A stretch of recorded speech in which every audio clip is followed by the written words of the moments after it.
Lecture 6, English Spelling. In this lecture you will learn how to write English words correctly using the right letters. Many students are confused when writing certain words because simply they do not master the rules of spelling. Also, they are not aware of some words which are confused because of their pronunciation or their spelling.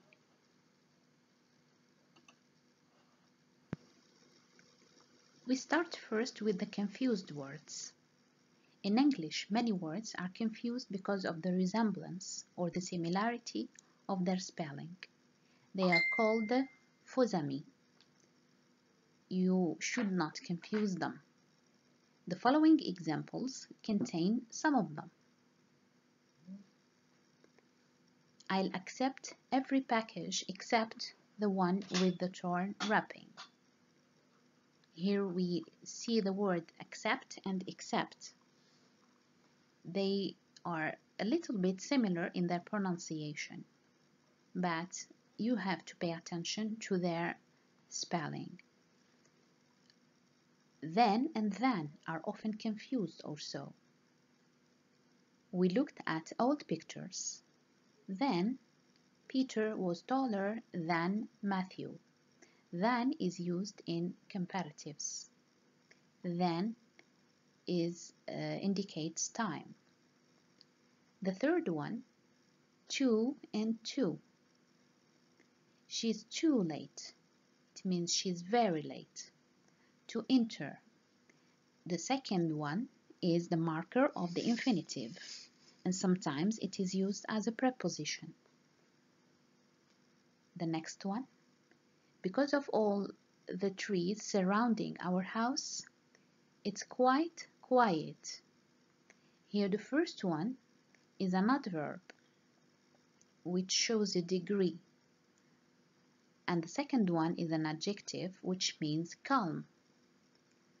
The next sentence, your earring is loose. It means it is not attached. Don't lose it. So we have a similarity in spelling and a little difference in pronunciation.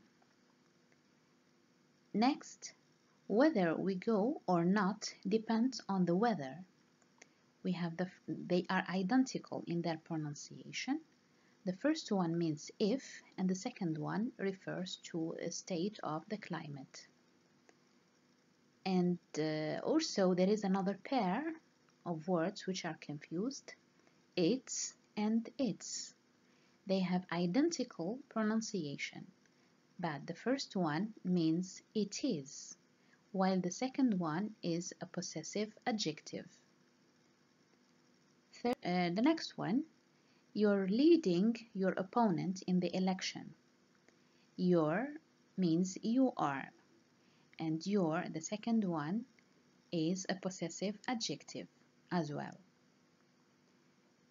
The following pair is there and there. Here we can distinguish the first one. It refers to a place. The second one is a possessive adjective. Finally, where and where. The first one is an interrogative pronoun and the second one is a verb. The list of confused words is very long in English, and you may have more examples. Here are more examples. We have the same pair, accept and accept, advice and advise. The first one, advice, is a noun in British English. The second one, advise, is a verb, to advise. Next, affect and effect. To affect is a verb and effect is a noun. Allowed and allowed. Allowed is the synonym of permitted, the first, and allowed means clearly heard. Allude and elude. The first one, allude, means to make an indirect reference to something. The second one, elude, means to escape from something. Ate and ate. Ate is the past tense of eat, the verb, and 8 is number 8. Break and break. To break, to split or to smash, and brake is the stopping device that you have in your car, for example. Buy and buy, they have the same pronunciation. Buy, the first one is a preposition, while the second one is a verb. Capital and capital. Here capital means the city, which is the central city in a country, or it can also mean wealth. Capital here is a name of a building. Course, which means rough, and course, which means way or path. Fourth and fourth. Here and here. Loose and loose. Piece and piece, the same pronunciation. Plain and plain, the same pronunciation. The first one means simple, it is an adjective. The second one is a noun, which means a plain, the second one is a noun. It can be a noun, and it can be also it can refer to a surface, which is flat. Principle and principle. A principle, the first one, is a rule, and principal is an adjective, which means the main or the chief person. It can be a noun here or an adjective. Quiet and quiet. Stationary and stationary. Than and than. To and to. Week and week. Weather and weather. And the list is very long. An exercise now. Try to test yourself whether you are able to pick up the right word or not. When you try to pick up the right word, i.e. to choose the right spelling, you should look at the position of the word in the sentence. When you find the position of the word in the sentence, you can understand, for instance, that it is a verb or an adjective or a noun or something else. For instance, adjectives are used before nouns. Adverbs are used before adjectives. Verbs are used after subjects, and so on. So these considerations should be known to you. We try to do the first one. I think Val's report was quite interesting.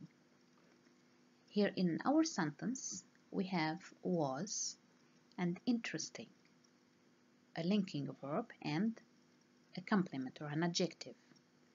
Now, an adjective cannot be modified by another adjective, so it should be modified by the adverb. So we pick up the adverb from the pair. Yes. There is no reason for becoming discouraged. There is no reason for becoming discouraged. Here, the first one, there, is a possessive adjective that must come before a noun. But in this sentence, we have a verb. So we have to select the second one, which means exists. It is the empty element or the dummy element. We use the same technique when we try to choose from the third pair. Where and where. Wear is a verb to wear, to put on clothes, for instance. So where did you put the ice skates? We cannot have a verb and another verb. Grammatically, this is incorrect. So we have to select the interrogative pronoun because it is a question.